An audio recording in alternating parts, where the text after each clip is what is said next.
2022 Satu Sinegri, Bangun Negeri. Oke teman-teman, balik lagi nih ya Mas Balik lagi ke ya bersama webinar kita. kita. Dan udah semangat pastinya dong. Karena saat ini kita akan mengikuti sesi dari Kementerian Pariwisata dan Ekonomi Kreatif. Namun sebelumnya, kita akan saksikan video berikut ini.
Halo semuanya, perkenalkan nama saya Azmil Fikri. Saya ditempatkan di Inspektorat Utama Kementerian Pariwisata dan Ekonomi Kreatif. Halo teman-teman, kenalkan, namaku Aldi dari D3 Akuntansi 2016. Halo semuanya, perkenalkan nama saya Maya Aufa Amalia dari D3 Akuntansi 2016. Saat ini saya bekerja di Inspektorat Utama Kementerian Pariwisata dan Ekonomi Kreatif atau Baparekraf.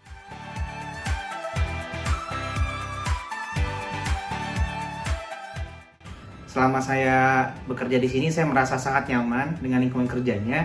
Orang-orangnya seru, asik, rame, dan seniornya baik-baik dan mau mengajarkan saya banyak hal. Mulai dari nol sampai yang saya nggak tahu apa-apa, ya mulai bisa sedikit-sedikit memahami dan mengerjakan tugasnya. Jadi yang pertama, di sini itu kerjanya santai. Terus yang kedua, lingkungan kerja di sini tuh enak banget dan asik banget pokoknya. Nah, enak dan asik itu gimana? Jadi di sini itu orang-orangnya tuh ramah dan baik banget, terus juga asik-asik banget. Jadi bikin kita semangat kerja, bikin kita semangat kantor, bikin kita nyaman di kantor, dan otomatis bisa bikin kinerja kita baik juga kan, karena kita memiliki semangat buat kerja, semangat buat kantor, kayak gitu. Kerja di sini tuh enak, lingkungannya nyaman, orang-orang juga ramah, welcome sama kita sejak hari pertama.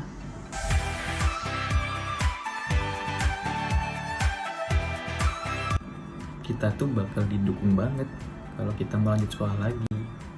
Jadi kan nggak perlu takut, nggak perlu khawatir. Bang, mudah. Karena atasan kita emang menginginkan sumber daya manusianya itu untuk selalu berkembang dan berproses. Nah, bicara tentang perkembangan, potensi, ya, jadi potensi setiap sumber daya manusia yang ada di tempat kita itu sangat digali, sangat diasah, dan sangat terus dipacu untuk berkembang. Jadi sering diadakan banyak diklat, bimbingan teknis, dan sebagainya. Di sini kita juga didukung banget sama atasan kita untuk melanjutkan pendidikan sesegera mungkin. Jadi bagi teman-teman yang pengen cepat-cepat ngelanjutin kuliah nih, nggak usah khawatir. Di sini kita didukung banget buat ngelanjutin kuliah sama atasan kita.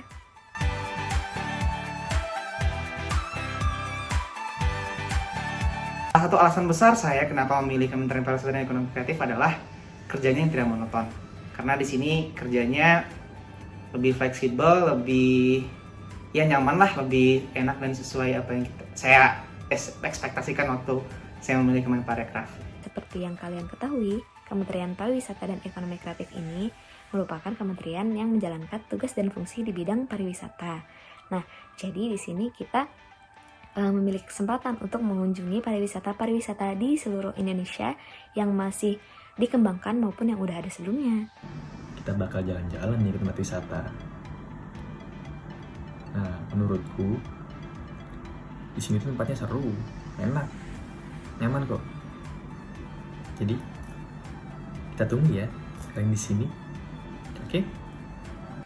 Jadi semangat buat semuanya. Sampai ketemu. Segitu aja dari saya. Terima kasih.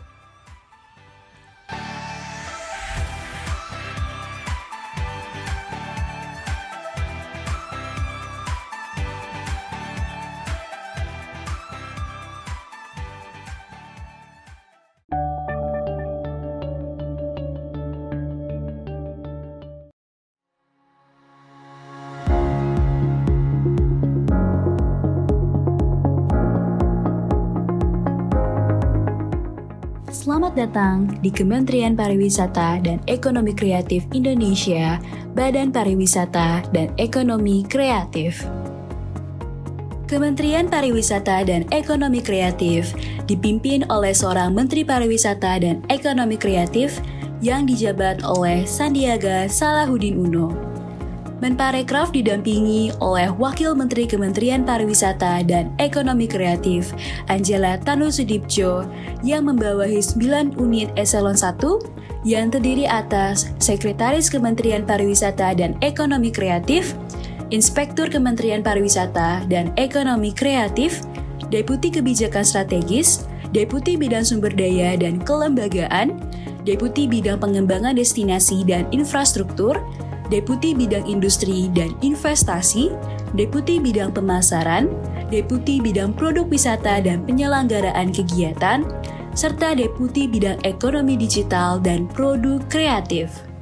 Berbagai cara kami lakukan demi membangkitkan pariwisata dan ekonomi kreatif. Salah satunya adalah program Desa Wisata, Kata, Aki, dan Santripreneur. Program Kemenparekraf diarahkan untuk bisa memulihkan ekonomi dan menciptakan lapangan kerja dengan tepat waktu, tepat sasaran, dan tepat manfaat, serta sesuai dengan kebutuhan masyarakat demi terwujudnya kebangkitan ekonomi.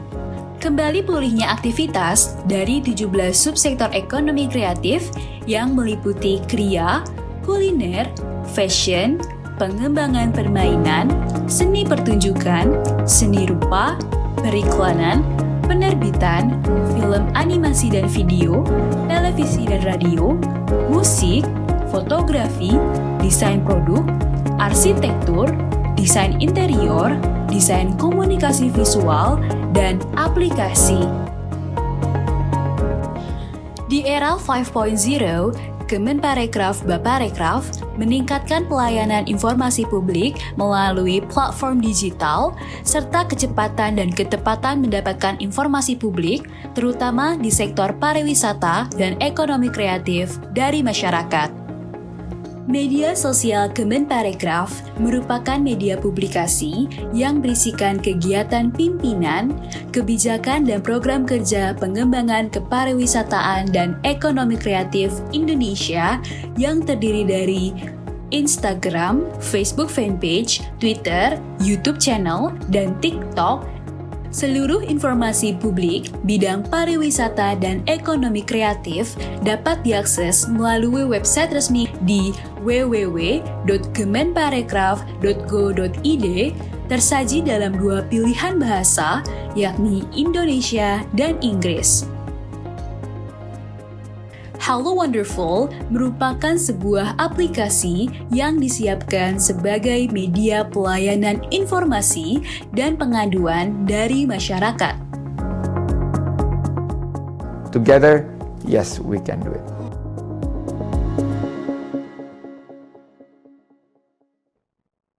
Oke, tadi kita udah saksikan bersama-sama ya Elma ya, video dari Kemenparekraf. Saya yakin nih teman-teman pasti banyak yang minat juga nih di industri kreatif, bekerja di kementerian yang akan mengelola kebijakan terkait pariwisata dan ekonomi kreatif di Indonesia. Pasti keren banget ya. Betul sekali, Mas. Baik, lanjutnya kita sudah terhubung dan bergabung dengan narasumber dari Kemenparekraf. Telah hadir bersama kita Bapak Dr. Insinyur Wawan Rusiawan MM, selaku Kepala Biro SDM dan Organisasi dari Kemenparekraf. Selamat pagi Bapak, apa kabar? Pagi teman-teman semuanya. Salam sehat. Salam sehat Bapak, semoga sehat selalu ya Bapak. Baik, Amin. mohon izin Bapak, kami persilakan untuk dapat memaparkan informasi kepada teman-teman PKN STAN dalam waktu 15 menit. Silakan Bapak. Baik, terima kasih para peserta festival KLB. Apakah sudah terlihat ya?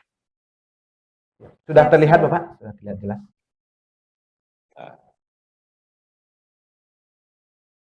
Ya, jadi pagi ini saya diminta untuk bisa memaparkan terkait dengan Kemenparekraf untuk teman-teman PKN STAN yang dalam minggu yang lalu saya sudah juga memberikan semacam sambutan pengantar.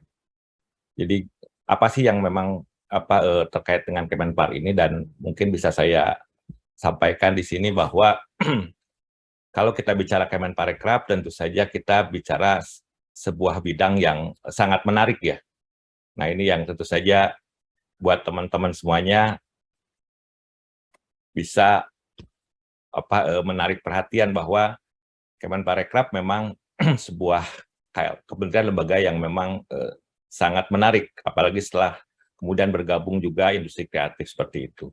Nah, ada beberapa hal yang saya sampaikan, tapi dari video tadi rasanya sudah banyak informasi yang terkait dengan Kemenparekraf. Nanti mungkin saya akan pilih saja beberapa bagian untuk memberikan wawasan dan juga pengetahuan mengenai apa sih yang menarik di Kemenparekraf begitu.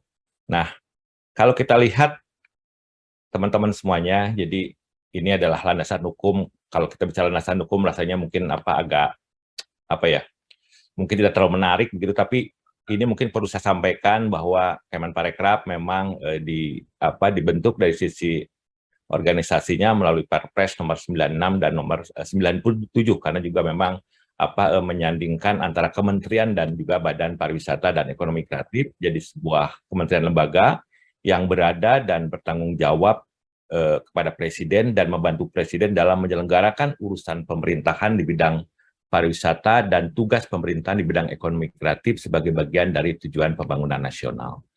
Nah, ini adalah sejarah Kemenparekraf tentu saja dari 1988 sampai dengan mungkin hari ini 2022 banyak sekali dinamika yang terjadi, mulai dari perubahan nomenklatur, tugas pokok dan fungsi, bahkan mungkin ekonomi kreatif sendiri tahun 2000 di era Ibu Mari Pangestu juga bergabung, kemudian berpisah kembali dan sekarang bergabung. Jadi luar biasa dinamika dari pariwisata dan ekonomi kreatif kita.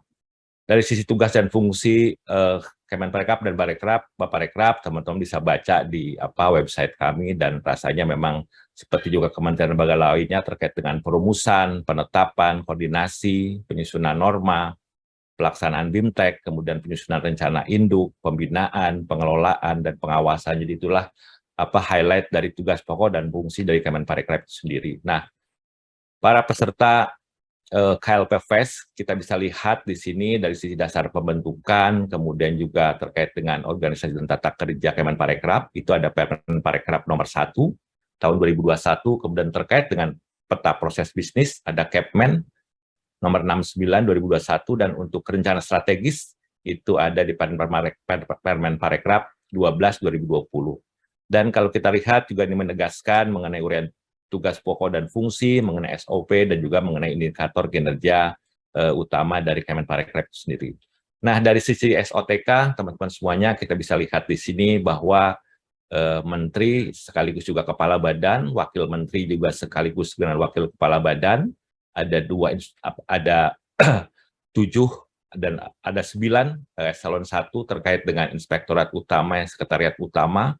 Kemudian ada 7 kedeputian teknis dari mulai kebijakan strategis, kemudian sumber daya kelembagaan, destinasi infrastruktur, industri dan investasi, pemasaran, kemudian terkait dengan produk wisata dan penyelenggaraan kegiatan, serta yang terakhir adalah deputi ekonomi digital dan produk kreatif. Jadi seperti itu. Nah, mungkin ini yang menarik barangkali buat teman-teman. Jadi alokasi formasi 2002 yang terkait dengan PKN STAN, ini untuk auditor pelaksana terlampir, ini alokasi formasinya ada 6, kemudian penata laksana barang terampil ada 7, kemudian pengelola barang milik negara ini ada 14, pengelola keuangan ada 12, dan pengelola program dan kegiatan ada 9.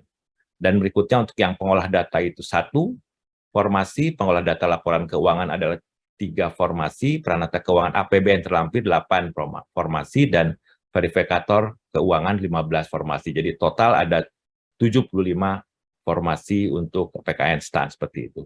Nah, kalau kita lihat di sini tadi mungkin lebih lengkap lagi pada video yang sudah ditayangkan mengenai fasilitas penunjang, ada ruang rampat, kita juga ada gym ya, teman-teman yang mungkin ingin selalu bugar badannya juga bisa mengikuti atau menggunakan fasilitas gym, kemudian juga ada lapangan badminton. Ini adalah upaya kami untuk menjadikan para pegawai Kemenparekraf tentu saja sehat dan bugar. Nah, kemudian ini juga yang mungkin penting, yang mungkin bisa dicermati bahwa dari sisi pengembangan karir atau jalur karir, kita bisa lihat ada vertikal terkait dengan promosi ke jabatan yang lebih tinggi, ada horizontal terkait dengan rotasi atau mutasi, dan juga diagonal, di mana antar jenis jabatan juga bisa dilakukan perpindahan. Nah, ini juga yang menjadi pola pengembangan karir. Tentu saja juga di kementerian lembaga lainnya barangkali melakukan hal yang sama. Nah, terkait dengan mutasi antar jabatan, ini juga dilakukan dengan terkait kepada fungsi utama, fungsi pendukung juga, dan lintas fungsi seperti itu. Nah, kemudian dari sisi promosi, tentu saja kita juga sedang menyusun mekanisme rencana suksesi atau manajemen talenta, dan kemudian juga pada saatnya juga nanti kita coba akan mengeksekusinya, dan tentu saja melalui sebuah proses yang memang harus juga mendapatkan approval atau juga persetujuan dari Komite Aparatur Sipil Negara. Kemudian dari sisi karir transisi, beberapa aktivitas juga diberikan terkait dengan penugasan di luar instansi, kemudian PLT, PLH, dan juga pelatihan kepemimpinan. Mengenai pengisian jabatan, kita bisa lihat juga, dan pengembangan kompetensi, ada pendidikan. Nah, ini saya sudah cukup banyak sebenarnya menandatangani persetujuan untuk teman-teman mengikuti tugas belajar, baik yang dibiayai oleh Kementerian Pariwisata dan Ekonomi Kreatif sendiri ataupun dari lembaga-lembaga seperti LPDP seperti itu. Begitu juga untuk yang pelatihan. Jadi ini yang terkait dengan pengembangan kompetensi. Nah, dari sisi pengisian jabatan, kita bisa lihat banyak sekali mekanisme yang mungkin bisa dilalui, mulai dari mutasi, promosi, pengangkatan pertama, dan juga penyelesaian atau in passing. Jadi seperti itu. Nah, tentu saja dari sisi pengisian jabatan tetap saja didasarkan pada hasil evaluasi kinerja pegawai baik periodik maupun tahunan seperti itu. Nah, inilah jalur karir PNS di Kemenparekraf yang tentu saja prosesnya secara dilakukan secara berjenjang sesuai dengan ketentuan atau peraturan yang berlaku. Nah, ini barangkali yang juga menarik untuk Sobat Parekraf. Kita bisa lihat di sini apa sih prestasi dan penghargaan yang sudah diterima oleh Kemenparekraf selama ini. Kita bisa lihat dan saksikan di tayangan ini di bidang keuangan. Jadi Kemenparekraf ini meraih opini wajar tanpa pengecualian atau WTP. Kemudian di bidang hukum ini meraih penghargaan anggota jaringan dokumentasi dan informasi hukum nasional JDIHN terbaik ketiga tahun 2021 untuk kategori kementerian. Dan kemudian juga kita bisa lihat bahwa dari sisi manajemen ASN 2022, kita juga mendapatkan BKN Award terkait dengan kategori implementasi manajemen ASN terbaik. Kemudian peringkat 2 untuk perencanaan kebutuhan dan mutasi kepegawaian, peringkat ketiga untuk penilaian kompetensi. Dan untuk dalam bidang kepegawaian, kita bisa lihat peringkat kelima untuk implementasi penerapan manajemen kinerja, dan kemudian perencanaan kebutuhan pelayanan pengadaan, kepangkatan, dan pensiun terbaik tahun 2021. Dan untuk bidang kepegawaian dalam konteks KASN Award, Kemenparekraf telah mendapatkan penghargaan untuk penerapan sistem merit dalam pengisian JPT tahun 2021 dengan kualitas baik. Nah, ini mungkin juga yang perlu dipahami oleh Sobat Parekraf, terutama para PKN STAN. Jadi nilai-nilai dasar apakah yang memang perlu ditumbuhkan atau dipupuk di Kementerian Pariwisata dan Ekonomi Kreatif. Tentu saja secara generik bahwa nilai-nilai dasar berakhlak, sebagaimana yang sudah disampaikan juga oleh Bapak Presiden, mengenai prioritasasi pelayanan, kemudian akuntabilitas, kompetensi, kemudian harmonis, loyal, dan adaptif, kolaboratif, ini menjadi nilai-nilai dasar yang tentu saja harus dimiliki oleh setiap pegawai negeri sipil. Nah, kemudian dari sisi nilai-nilai dasar tersebut, tentunya kita juga mendetailkan kembali menjadi panduan perilaku, dan ini juga tentu saja harus disesuaikan dengan stakeholder kita yang memang terkait dengan pariwisata dan ekonomi kreatif, jadi unsur hospitality, kemudian juga keramahan, ini menjadi sebuah nilai-nilai dasar yang memang harus dijunjung oleh teman-teman di Kemenparekraf karena kita memang berhadapan dengan para wisatawan, baik wisatawan mancanegara maupun wisatawan Nusantara. Nah, dari sisi budaya kerja, tentu saja juga kita juga ingin mengembangkan nilai-nilai nilai-nilai budaya kerja yang tentu saja terkait dengan perubahan pola pikir, perilaku pegawai dengan mengembangkan sikap dan perilaku kerja serta juga peningkatan kualitas pegawai agar menjadi lebih profesional seperti itu. Nah, kami terus terang dengan dikomandani oleh Mas Menteri, kita punya budaya 4As, jadi kerja keras, kerja cerdas, kerja tuntas, dan kerja ikhlas, di mana panduan perilakunya juga kita bisa lihat di sini sebagai contoh saja ketika kita bicara kerja cerdas, maka menciptakan ide baru yang bersifat solutif dan produktif ini menjadi sebuah tantangan dan juga keharusan dari teman-teman yang memang bergabung di Kemenparekraf. Dan mungkin yang paling penting juga ini adalah kerja ikhlas ya. Jadi kita tahu bahwa tugas pelayanan dari Kementerian Lembaga kepada stakeholder itu juga menjadi sebuah hal yang penting, makanya bekerja dengan hati, bekerja dengan pamrih, kemudian menerima hasil kerja dengan ikhlas dan bertanggung jawab itu juga menjadi cerminan dari panduan perilaku yang ada di Kemenparekraf seperti itu. Nah, kemudian juga dari sisi persyaratan tentu saja budaya kerja 4As juga memang membutuhkan persyaratan terkait dengan komitmen dari pimpinan dan seluruh pegawai, kemudian pimpinan juga harus menjadi teladan, kemudian juga mau menerima perubahan, serta perlu diterapkan secara konsisten, disiplin, dan berkelanjutan. Nah, sebagai penutup, jadi ketika kita bicara 4As dan juga 3G, gercep, geber, dan gaspol, tentu saja dengan core value ASN tadi, berorientasi pelayanan akuntabel, kompeten, harmonis, loyal, adaptif, dan kolaboratif. Nah, kemudian juga dari sisi inspiring atau inspirasi ini ada integritas, kemudian profesionalitas, kemudian inovatif, kreatif, dan sinergis, dan tentu saja ini akan mengembangkan budaya kerja 4As, kerja keras, cerdas, tuntas, dan ikhlas dengan strategi inovasi, adaptasi, dan kolaborasi, serta ini juga tentu saja perlu diperkuat dengan aspek organisasi terkait dengan hubungan kerjasama, pengambilan keputusan, perspektif pribadi dan perspektif grup, serta agen perubahan. Ini jadi terkait sekali secara inline dan juga secara komprehensif antara mega, kemudian makro, dan mikro. Mungkin itu saja teman-teman semuanya, para sobat parekraf yang bisa sampaikan. Mudah-mudahan nanti kalau ada pertanyaan bisa kita dalami dalam sesi diskusi. Terima kasih. Bila topik walidaya. Assalamualaikum warahmatullahi wabarakatuh. Aktif sekali Bapak. Sekarang kita akan langsung masuk ke sesi tanya-jawab. Kita akan coba cek di media virtual Zoom apakah sudah ada rekan-rekan dari PKN STAN yang sudah mengajukan raise hand. Silakan teman-teman. Kita lagi cek apakah sudah ada yang mau bertanya ya, Elma. Iya. Teman-teman boleh langsung raise hand. Di sini kita masih tunggu nih, adakah yang mau mengajukan pertanyaan secara interaktif kepada narasumber kita? Adakah? Masih Mungkin belum ada, Elma. Karena belum ada, mungkin kita akan mengajukan pertanyaan dari Google Form Bapak yang sudah kami dapatkan. Di sini ada pertanyaan terkait dengan penempatan. Apakah ada kemungkinan nanti jika lulusan PKN STAN ditempatkan di Parekraf akan ditempatkan di daerah ketika menjadi pegawai? Silakan Bapak. Iya. Baik, makasih Mbak.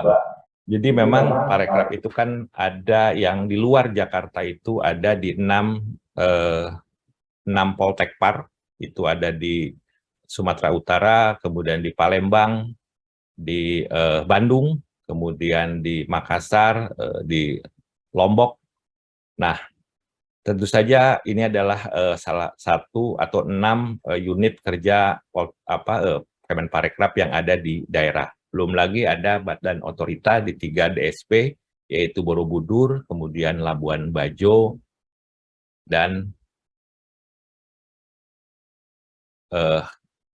di Sumatera Utara atau di Danau Toba. Nah, ini adalah unit-unit kerja kami yang ada di luar Jakarta. Nah, tentu saja nanti pada saatnya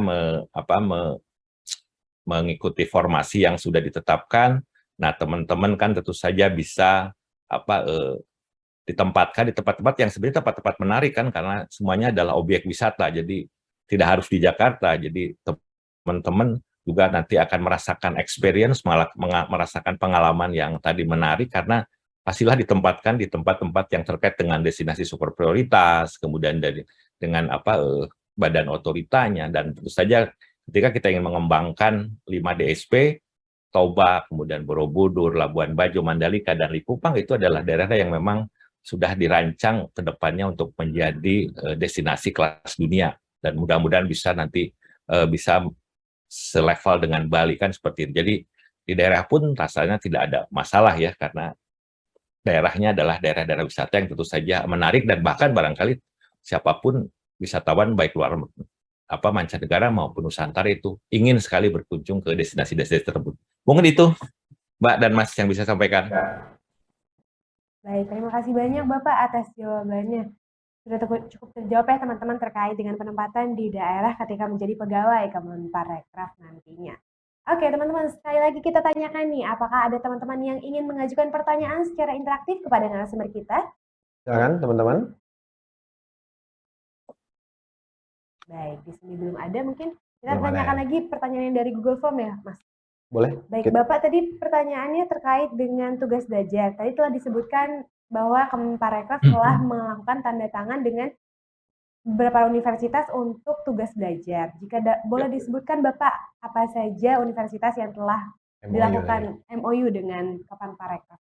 Silakan Bapak. Ya, barangkali yang terbanyak itu terus terang dengan UGM ya, pusat pariwisataan UGM, dan juga dengan ITB itu yang cukup banyak menerima katakanlah para penerima beasiswa yang dari Kemenparekraf. Tetapi tentu saja keinginan untuk menempuh pendidikan lanjutan itu bisa diperluas, bahkan juga kita juga memberi ruang kepada para pegawai untuk bisa